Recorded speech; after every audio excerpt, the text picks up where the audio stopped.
This is Good Morning Mumbai, and you're with Hrishi K. Radio 1. What an absolute honor and privilege to have Kieron Pollard in here. Hi, big man. Big fan of yours. Wonderful to see you. Hi, thanks for having me.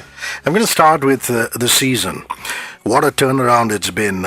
You lost the first 4 games, Mumbai did, and then you came back in the next 5. Unfortunately, RCB getting the better of you in the 6th.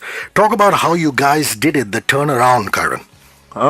We didn't do much differently. Just thought that the hard work actually started to, pay dividends. I think we had gotten the combination right in the last, when we started to win those games. And that's it. Again, we have been working hard. We have been practicing as a team, and I think the main thing was sticking together. And I thought we did that pretty well, and that's why we were on a streak up until yesterday.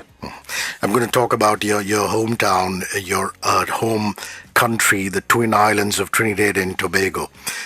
Growing up there, some people say you had a tough life. So talk about your mom, your sisters, and the lovely island. No, in itself, the island itself is a beautiful island. When you look at, India and Trinidad and Tobago, there's some similarities, as well. There's a lot of Indian people with, ethnic origin from India. And, in Trinidad and Tobago, we, are built chill out, relaxed, love of our food, love of our culture, love of our parties. There's relaxing things to do, going to beaches, stuff like that. So, I guess it's been an easy sort of transition from Trinidad to India, and then what had made it a lot easier now is that Indians don't need visas to go to Trinidad and Tobago. So people think, and when you start to think about the Caribbean, they're thinking it's pretty far, but a lot of people visit places like New York, and from New York is about 4 hours away from New York, so it's pretty simple to get there as well. So love our little island. I think we are special in our own way. As I say, anything goes basically there, and we're a relaxed bunch of people. Sachin Tendulkar is a team member. You can't meet an Indian and not talk about that. First as a player, then as a mentor. Talk about him, your relationship with Sachin. As each and every youngster, I think it was a privilege for me to share, a dressing room with him. Getting that opportunity to play for Mumbai in 2010, and then being in a dressing room with the likes of, I said Sachin, those times they had Sanat there, Zaire Khan, those guys are guys you grew up watching on television. So getting that opportunity to share a dressing room with him and, listen to him talk about cricket and how he went through his entire life of playing cricket and stuff like that, was a learning experience in itself. And for me, it's just about trying to, pick the brains of those sort of experienced guys, and, try to emulate and put it into my game and try to make me a better player. And now that there's a difference in team leadership in terms of the fact that Rohit is the captain, Ricky Ponting is the head coach, and of course the wonderful Anil Kumble. Talk about what each one brings to the table, what you've picked up from somebody like Kumble. It was remarkable. Yeah, obviously you pick his brains and how we go about to different batsmen, aggressive batsmen, guys who play normal cricket and shots, what his methods are, and, the way how they're meticulous in planning and stuff like that. So, you have 3 different characters there. You call Rohit in itself, of the new generation. Ricky, who played and won a lot of games for Australia as the Australian captain, and then Alan Kumble as well. You have John T. Rhodes, who is there as well. And another guy who goes a bit unnoticed sometimes is Robin Singh, and obviously we know he's actually Trinidadian, as well by birth. So I think they all bring something different, and it's all well for Mumbai Indians, but again, it's for the guys to, try to pick their brains and try to, put their experiences into their cricket, because it's about you playing cricket now and trying to be the best you can be. Let's come back to Trinidad and Tobago. Your favorite beaches in the Twin Islands? There's in Trinidad there's Maracas Bay. After a long weekend, you can go there on a Sunday and relax. You can get the famous dish, bacon shark. There, it's very tasty as well. And then there's Tobago, where there's Pigeon Point, one of the most beautiful beaches in the Caribbean. In Tobago as well, there's Boca Reef, where you can go on a boat and you go and see all the different coral reefs and stuff like that. And then you have a part in the water as well, where you're in the middle of the ocean and you come out to snorkel, and you come out and you can stand, and there's white sand and a blue part where you won't think exists in the middle of the ocean. So that's amazing. The other West Indians in the tournament, let's talk about them. Lendl Simmons was a teammate of yours. Chris Gale, Dwayne Smith, Dwayne Bravo, of course, Andre Russell. Are you guys all buddies? Do you catch up? Do you exchange notes? Yeah, of course. We are a close bunch of guys. Obviously, when you come into a foreign nation, you try to, stick to as close as possible to your mates. And every time we play against each other, we always, the night before we hang out, after the game, even before the game as well, we always chit-chatting and stuff like that. And what's good to see is that every one of us performing in their own team and doing what they came here to do, and that's a good sign. A good sign for us. You watch Andrew Russell; he's maturing into a very good all-rounder. Chris Gill continues to do what he does. Bravo again, exciting. And pulling off that spectacular catch last night, and consistently getting wickets. Lendl has been a find for us since he came into the team last year, and getting his opportunity this year. Unfortunately Sammy hasn't played much games for RCB, but again, as I said, Gale again, given his storms, and have bowlers all frightened and stuff like that. So all in all, I think so far, I guess the West Indians have proved their mettle, not only in terms of performances, but in terms of excitement as well. Talk about Harbhajan Singh. What kind of a guy is he? Everybody says he's full of fun. Do you guys get along in the dressing room? Yeah, of course. Since he has been in Mumbai Indians since the inception. I joined in 2010, so the relationship is there. He's a fun guy. He takes the young guys under his wings and stuff like that. So it's good. It's good that we have those sort of characters in our dressing room. Let's come back to the island. I mean, you talked about a few of the beaches. Let's talk about the food in Trinidad and Tobago. Yeah, there's different things you can experience. There's one particular delicacy, we call it doubles. It's like with chana, and we call it a bara baku. I'm not sure the name you call it here in India. I'll find out. We will need to find out that, but those are some of the things you can enjoy. Obviously there's macaroni pie, stew chicken. Some of the names, when you think about it, it's some of the food you have here in India, but just different names. It's just a matter of get the difference of what it is and what it actually entails. But I think we, again, as I said, we are a special place, we are a special country, and we enjoy our culture. And for me, talking about it, it brings a sense of excitement. It makes me miss home. There's a lovely picture. I follow you on Twitter of your lovely wife, of your mom, and I think it was your sister who you put up on Mother's Day. Talk about your childhood. Did you play cricket on the beach? Did you play, It wasn't my sister. It was my mom, my wife, and my mother-in-law. And your mother-in-law. Yeah, she looks I have young, to tell this to your wife. Yeah. She looks like your sister. You should give her a compliment. So, growing up, Kieron Pollard, the boy in Trinidad and Tobago, was there football on the beach, cricket on the beach? What was it? Not much on the beach. Obviously when you think Trinidad, yes, it's an island, but there's some places that a little further away from the beach. I grew up in a place in Maloney, and then a distance away from the beach, so it was more cricket and football and sports. It was more sport oriented. Get the opportunity once in a while to go on the beach and enjoy that sort of that life as well. But yeah, it has been a good, a bit of ups and downs of an experience growing up. But again, these sort of things make you into the person that you are today. So I've relished every opportunity, and to be honest, I haven't regretted anything in my life so far. I loved the putting the plaster on your mouth, that incident, the tape. I just think a lot of ex-cricketers, even in India, need to develop a sense of humor. I just thought it was a fabulous thing. Talk about the incident. I love the fact that you West Indian boys, you rib each other on the field, you have a lot of fun, you know that you're going to party later on. Talk about that incident. Yeah, it's all about fun. If it had if it had been up to some of the commentators, some of the people, I've heard I should have been banned, but again, nowadays, you don't want cricket to be a regimental thing where you just turn up on a cricket field, you play, and then you leave. Fans want to see entertainment, and it was just a situation where I thought, I was being, unfairly, scrutinized, for no reason at all, having a normal conversation with Chris. You've never seen Chris Gale or any other West Indian, matter of fact, you see Dwayne Bravo and Pollard having it out on the cricket field, but at no point in time that will ever be serious or escalate into anything.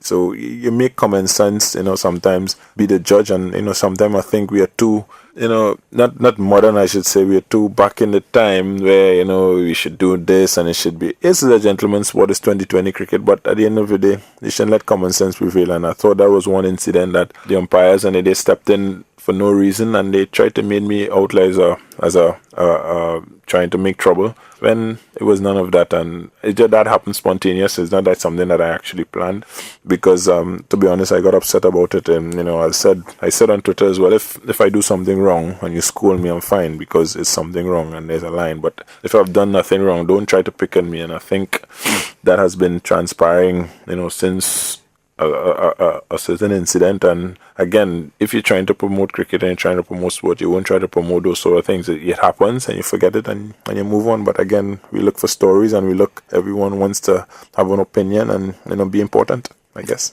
I guess that's the way it is. Indo-Trinidadians, I believe some of them are now coming into power in the political sphere.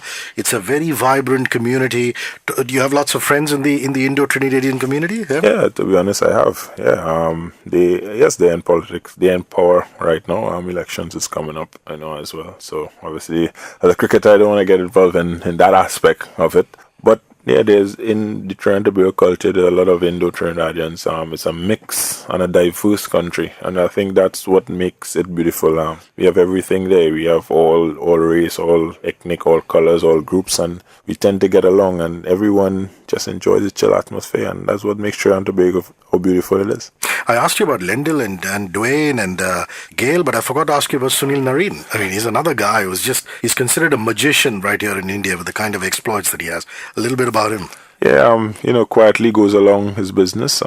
He is in a class of his own, and I guess hence the reason why he's undergoing, these sort of, intense pressure. And, I feel sorry for the guy. He's a special talent, and obviously we have seen, you don't want to get too much in it, but you have seen worse, and I still try to understand the rules and the regulations when it comes to, chucking and pelting and stuff like that, but I still can't get over it, so I don't want to comment much on it. But, I commend him for how he has gone through it and how he came back in that last game, and I thought he looked absolutely fantastic, and, I wish him all the best. He has a long future. Again, he is something special, and these are the things we should try to, harness in the cricketing fraternity rather than, try to, destroy them. And I think, it's a bit unfortunate, but, I said he's strong. He's coming out of it. I know he's going to come out of it, but, I said hopefully continue. But next game, I can't wish him any luck at all, because we need to win. When I was a little boy, I used to literally hero worship Mark Marshall, Michael Holding, Andy Roberts, these amazing fast bowlers, Clive Lloyd's team, Viv Richards. In fact, I bought the DVD of Babylon, which is about, that whole era, Fire in Babylon. Who's the fast bowler that you idolized most? You saw him and you said, wow, this is it. I watch those guys. Obviously, I didn't see much of them when they play. You see videos and, they look good. I haven't really analyzed any one of them, but I remember growing up, I used to always watch Courtney Walsh for whatever reason, and I still say that he got a lot of, Curtly Ambrose's wickets, because, Curtly used to keep it tight on one end, bowl all the magnificent deliveries, and then he used to come on the other end and, get all the wickets. So, I used to watch, those guys. I grew up watching Brian Lara. Again, he's from Trinidad and Tobago. He made the pathway for us, Trinidadians on the world stage. He's been idolized in all in India, over 20-something years of experience. So, those are some of the guys I grew up watching. And, yes, West Indies used to win in the 1980s. And now, yes, we're pretty disappointed that, we're not world beaters. But, hopefully, one day we get our acts together and, things change. Let's talk a little more about Brian Lara. I believe his house in Trinidad and Tobago is amazing. Have you been invited to that mansion as yet? Yeah, I've been there on, a couple of occasions, even for the carnival season. He has a party every carnival. And, it has been a fantastic experience. I think, he deserves each and everything that he has achieved in life and in cricket so far. I think he has done well. And yes, again, he has parted the ways and touched the lives of many of our cricketers coming from the Caribbean and, obviously Trinidad and Tobago, because he has been the iconic figure in the last 20 odd years. 2007, he was captain and when you came into the team. So is there a friendship, or do you still look at him with a lot of awe and respect? No, obviously there's respect there, but when you play, you build a friendship and a bond as well. So yes, there's a friendship there, and I always say, I remember the first time I was on a team and was going to make my debut. He was captain, and he called me in the morning, and he had a chat with me. And again, those are things you won't forget. You'll never forget. And some of the words and stuff that he told you, try to enjoy it. And obviously, he a guy who has done it and been there and done it before. So, again, for me, it was unfortunate that he had to retire at such an early age. I think he had a lot more cricket left in him still. But again, what can you say? These things happen, and you have to accept it. But he did what he had to do, and he have paved the way for us youngsters coming through. Let's come back to the islands, and you being brand ambassador for tourism there. The carnival, I believe, is massive. Tell us about the scene so that Indians can think of going. Yeah, well, it'll obviously be something different in India. The party lifestyle and stuff in Trinidad and Tobago is going to be different. When it comes to the carnival, it's an exciting experience because all you need to do is turn up in Trinidad and Tobago and get a costume. As I said, it's easy to get there, and enjoy the festivities. There's calypso. There's the national instrument, which is a steel pan, and then there's a whole long week of parties every day, and then Monday and Tuesday you're on the road and costumes, walking to music, drinking alcohol. I think it's a fun experience, and I'm pretty sure that once you come there and you enjoy that, you want to come back every year. You don't want to boast too much about it. I want you to come and see for yourself. But again, I'm telling you, you're going to enjoy it. I read in the internet over the weekend that you're going to be part of an Indian dancing reality show, Nachaballi.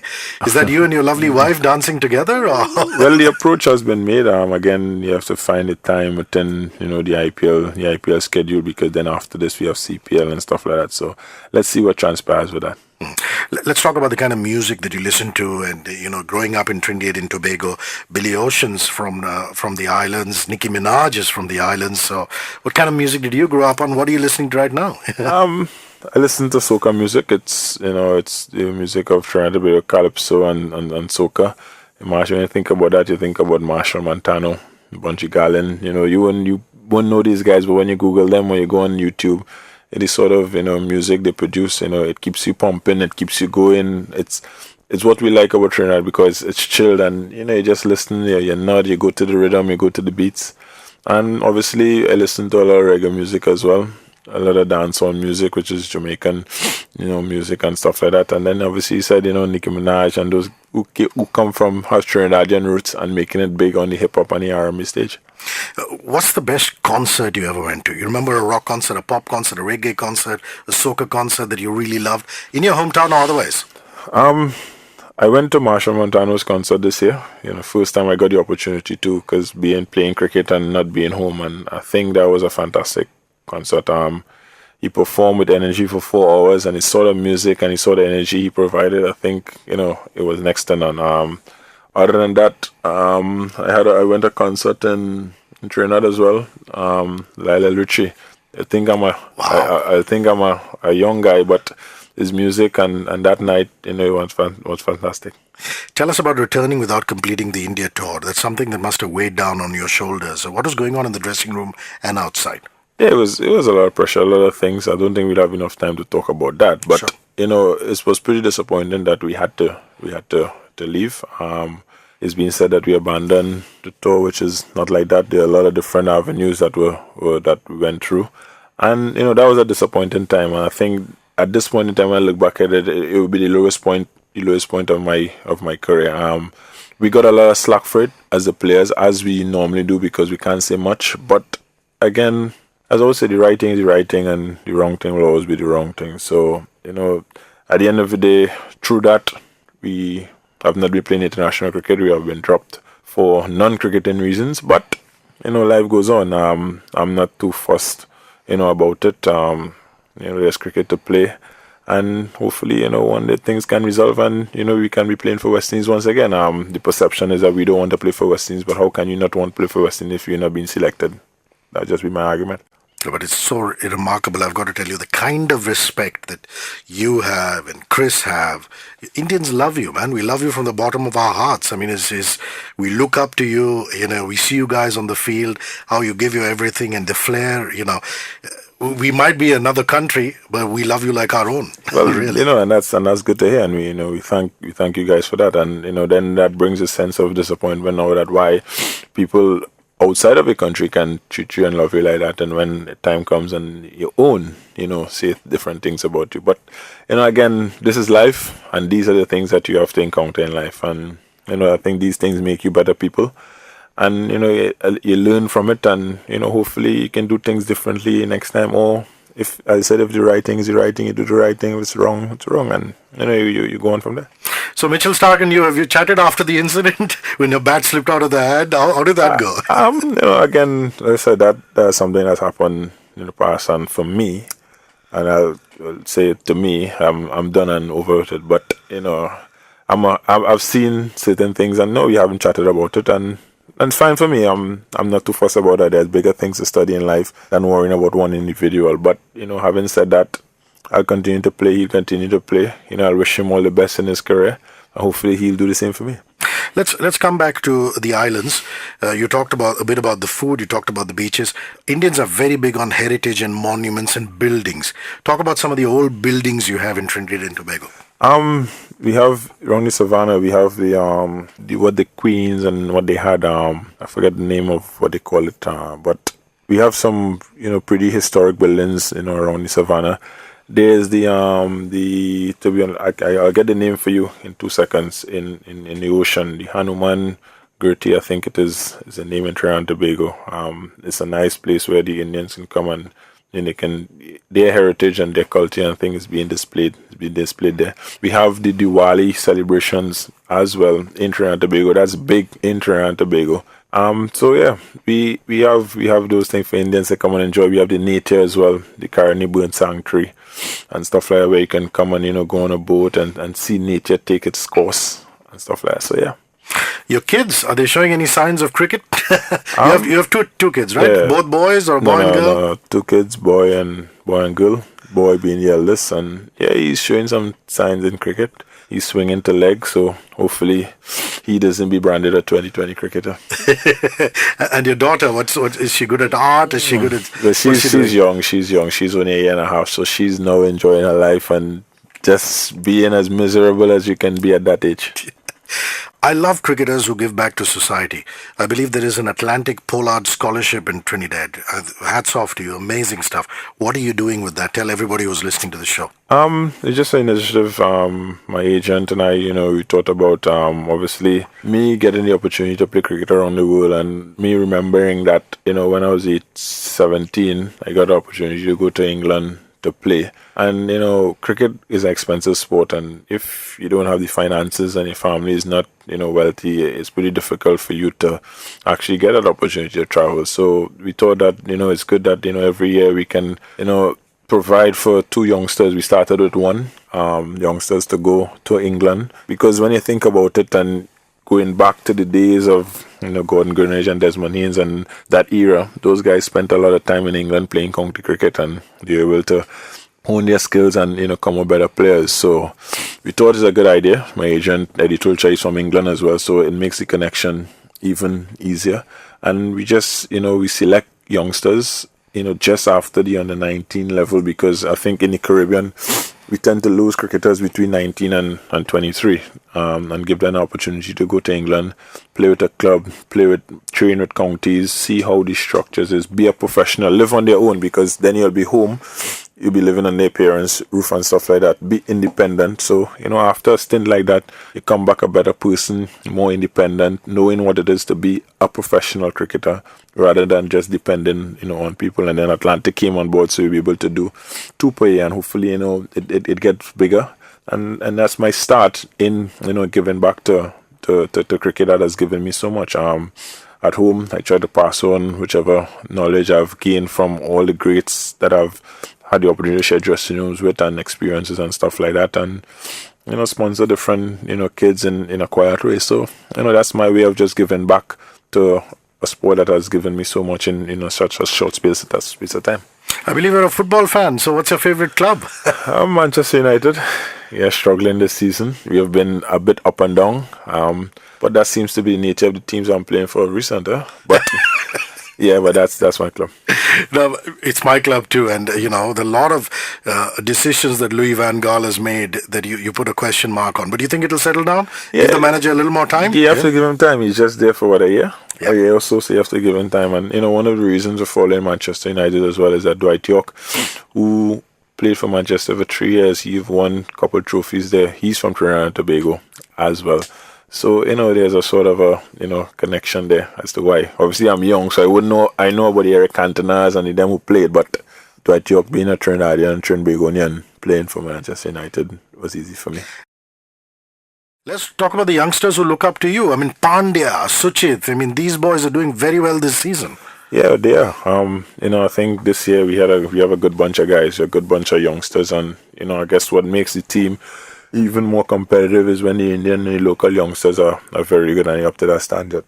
Suchit, he came in and he has done well for himself. Pandya, being a star. And what I like about him, he's raw. He's just excited. He's overwhelmed about the opportunity, and all he wants to do is perform. If he's not playing, he wants to get on the field. Once he's playing, he wants to do something brilliant. He wants to be in the business areas when the game is tight, and that's good to see, and that's good for them as a youngster and good for Indian cricket. Clive Lloyd said that after you and Dwayne Bravo were dropped for the 2015 World Cup, he spoke to you. Did that happen? And what were the words that were exchanged? Yeah, he did. He did actually. I guess we were still selected for the T20 leg in South Africa. So we were told there and then of our exclusion from the World Cup team, but before that, we weren't told of our exclusion from the one-day team to South Africa. So that was a bit baffling. But again, yes, he spoke to us. But again, he talked about how it was a tough decision and, cricketing reason or whatever. But again, when he said that we were being left out, I told him it was expected because it's not a matter of cricket. It's nothing to do with our cricket at that point in time. I had came off an injury for a year. I came back into the team.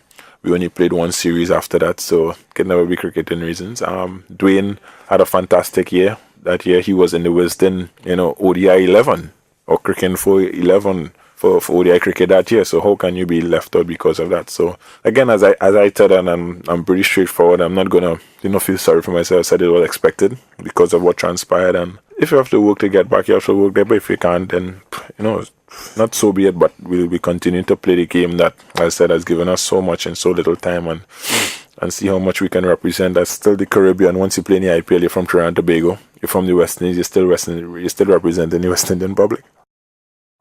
Let's come back to the islands. Indians want to know how you travel between the islands. Is the transport system really good? Is there a water ferry? Is there buses? How is the transport in Trinidad and Tobago? In Trinidad and Tobago, to go to the rest of the Caribbean islands, you have to take flights. It's similar to India. In Trinidad and Tobago in itself, Trinidad and Tobago, you can take a flight which is a 15-minute flight from Trinidad to Tobago and vice versa, or there's a ferry that goes and it takes about 2.5 hours. That's in between Trinidad and Tobago. To get to different Caribbean islands, you take a flight. They're short flights. I think the longest flight from Trinidad to get to Jamaica could take a direct flight, could take about 2 hours, which is not, that long. So it's pretty simple. And I said to get to Trinidad, it's pretty simple as well. If you're coming from Mumbai, it's Mumbai, London, London, Trinidad. 2 flights. If you're going to New York, Mumbai, New York, New York, Trinidad. So it's pretty simple to get to Trinidad and travel within the Caribbean. And as I said, for Indians coming to Trinidad and Tobago, visas are not required, so that makes it even easier. Winning the T20 World Cup with the West Indies, that must have been the high point of your career. Talk about the celebrations, talk about the feeling. Yeah, enjoy that. That, as I said, could have been the highlight of my career, winning the T20 World Cup. Again, people will say it's just a T20 World Cup, but in itself, it's a World Cup.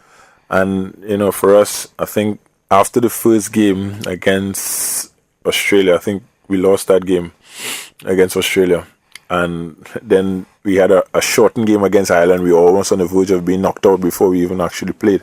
And then playing in the tournament, being up and down, we had to play against New Zealand. That game went into a super over. So I guess that's made that tournament a bit more intriguing for us. And then playing Australia in the semi-final, we know what we wanted and, demolishing them in that semi-final. Going on into Sri Lanka, against Sri Lanka, in the final, everything against us. When we started to bat, struggled to 130 odd or 140. But again, Sunil Narayan, Badri, all the bowlers came up trumps. Everyone was up for it. And, I guess that was a high point. I thought we played well as a team and, we have a good T20 team and I think we deserve to win that World Cup. And you must have partied the whole fortnight. Yeah, of course. We enjoyed every minute of it. Being West Indians, you always want to enjoy. and it's about being relaxed and chilled out, and that's how we are by nature. We don't pretend; it just comes naturally. Last few questions. I believe when you were playing T20 cricket for Somerset in 2010, a Dominic Cork bouncer meant you had to visit hospital. Your family must have gone through hell. Was that a tough one, or did the media hype it up? No, it was a tough one. You weren't sure what's going to happen. My eye was swollen up. I couldn't see through, my eye. My career, I guess, flashed in front of my eyes there. But, thankfully, and, knock wood, as we'll say, all went well with that, and I'm able to play cricket again. I was able to play cricket again after 3 or 4 months, and without any after effects. So that was another terrifying time in a career, in a short career. That was in 2010. I just started to play in 2007, so it could have just been 3 years, and something like that happened. But I said, there's a God, and He has a vision for you. Everything is planned out, and you just have to try to live to the best of how to, and things will take care of itself.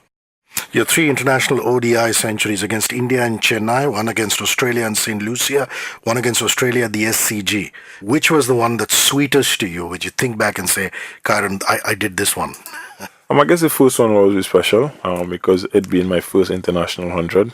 But I think the century I scored in a winning cause in St. Lucia would have been, one of my best. The third one was a pressure 100. We went on that tour and we were really struggling. And again, after 2 games, being in West Indies team, after a couple of games of failures, people start to call for your head. And I think that was a pressure 100 as well. And, I really, the emotions I felt after that one was, one of, yes, I know what I can do.